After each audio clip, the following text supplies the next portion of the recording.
going to spend the last couple of minutes on today's webinar answering some questions from participants. Steve, I think this one's probably going to be for you, but please, Ivan, jump in. I'm close to meeting the net worth requirement for a Freddie small balance loan acquisition, but I'm not quite there. How do people typically bring in a partner?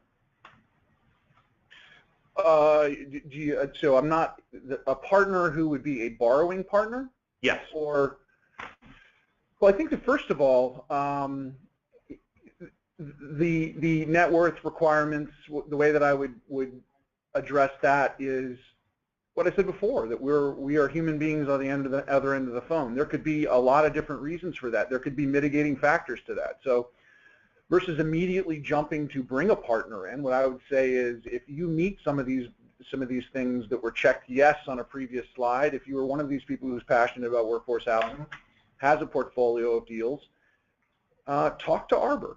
Have that conversation. If there's a deal to be done there, if there's acceptable risk to be taken from our perspective, we will try to find a way to make it work. That's my first reaction to that.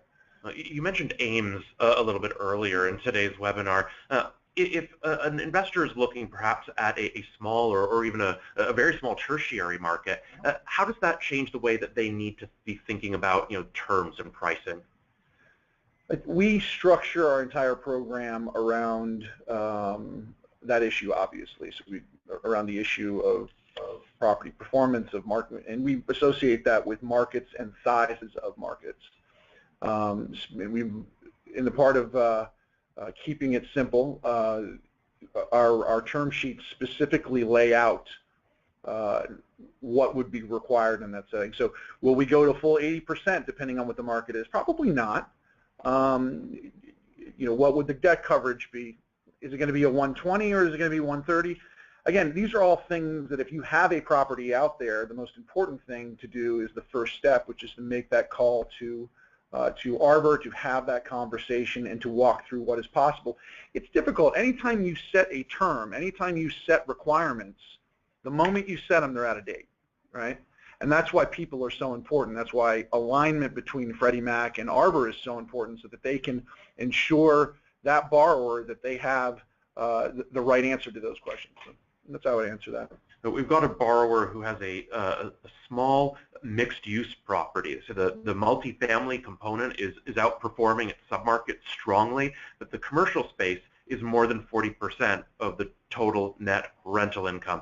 Is there a way that Ivan, they can still qualify for one of the programs? I think we talk to Freddie and see what the parameters are. But once again, it's structure. How much do they want to borrow, and what the percentage is? What's the strength of the borrower?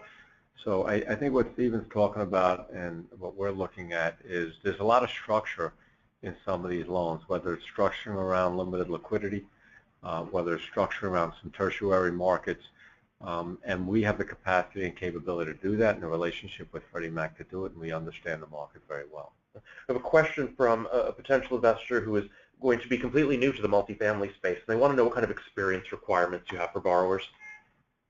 As much as we can get.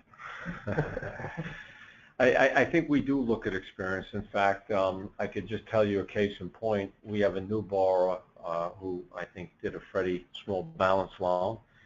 And in fact, we're sitting at 375 Park Avenue doing this webinar. He used to be the property manager here. And he went down to Florida and he bought his first asset down there. And we walked him through his liquidity requirements. We walked him through the kind of management he would need. And we did his first loan for him. I think it was a $1.5 million or $2 million loan. I don't remember the amount. But our originator worked with him before he bought that asset to give him the guidance to be successful, as opposed to somebody who goes to buy something and doesn't know what it needs to be successful. So if you're new at it and you want some guidance, we're happy to work with you along the way to give you the parameters for you to succeed and not put yourself in a position to fail. We have another person listening in on the webinar who is not new to the business but has had some credit issues. Are there ways that we can mitigate credit issues so that they can still qualify or participate in one of the programs? Well, it all depends on the severity of the credit issue. and often there'll be a co-borrower that will be brought on, and we could structure around that as well. So it has to do with the kind of asset they're buying, the down payment, what their credit issues are, the market. So we'll look at the whole picture. Once again, we need to talk to them up front and structure them for success. And that question is also, again, it's the details always matter. Credit issues could have come from a divorce. I mean, you don't know, and I think that only cracking the hood and taking a look underneath, do you figure out whether through structure or other means you can get there. I think that's really important. We have time for one last question. We have someone asking about additional debt. So we look at this in terms of a capital stack. I've got the loan that I've been able to work with Arbor and Freddie Mac. What's the approach to junior loans, JV equity? Do you allow for those additional layers? So, often there'll be a sponsor and they'll raise capital in different forms through limited partners, sometimes preferred equity structures. I think once again what we recommend is talk to our originators up front. We'll tell you how to structure. There are different ways of doing things. Even LPs, the amount of money you have to have in, your own liquidity, we'll set you up for success by communicating with us early. Well, Ivan, Steve, thank you both so much for joining me today for the webinar on small balance lending. A reminder to everyone who's listening in today that if you want to see some of the latest statistics on the performance of the small balance space, you can go to arborloanexpress.com and download our most recent report produced by Shannon Economics and the Arbor Alex team. That's at arborloanexpress.com/summer 2016.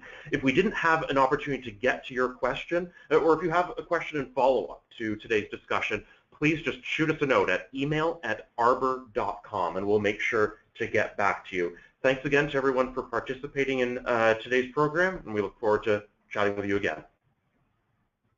Great job. You did great. Thank you.